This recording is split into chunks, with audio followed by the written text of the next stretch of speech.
Hello viewers, আসসালামু আলাইকুম। চলুন আজকে আমরা উত্তরবঙ্গের ঐতিহ্যবাহী খাবার পাট শাকের ঝোল কী করে করে তা জেনে নিই। শাকটা বেছে নেওয়া হয়েছে, তারপরে পরিষ্কারভাবে ধুয়ে নেওয়া হলো।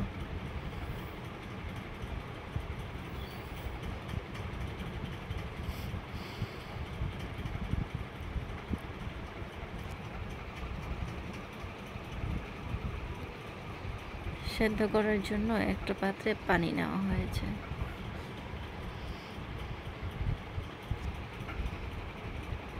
আর এই পানির মধ্যে সামান্য লবণ দেওয়া হলো। লবণটা আসলে আপনারা আপনাদের পরিমাণ মতো দিবেন, যে যেমনটা খায়। শাকটা দিয়ে দেওয়া হয়েছে সেদ্ধ হবার জন্য। এখন অপেক্ষা সেদ্ধ হওয়ার।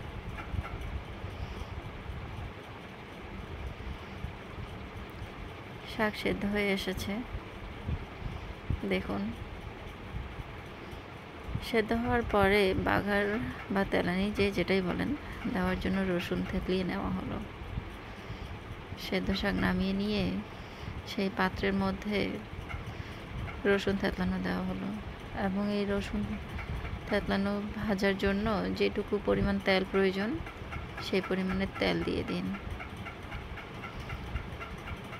রসুন পেঁয়াজটা ব্রাউন হওয়া পর্যন্ত অপেক্ষা করি। ভাত হচ্ছে।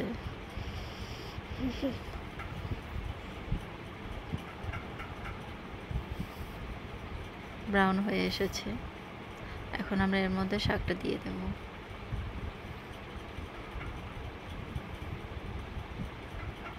আসলে এটা বাগার দিলেও হয়, অনেকে আবার শাকের মধ্যেই রসুন থেতলিয়ে তেল দিয়ে দেয়, যে যেভাবে পছন্দ করে। তবে বাগার দিলে একটু স্মেল ভালো আসে।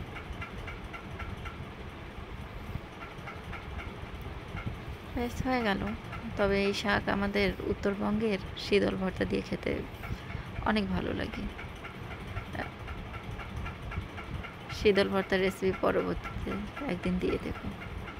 আজকে শাক, টাটা।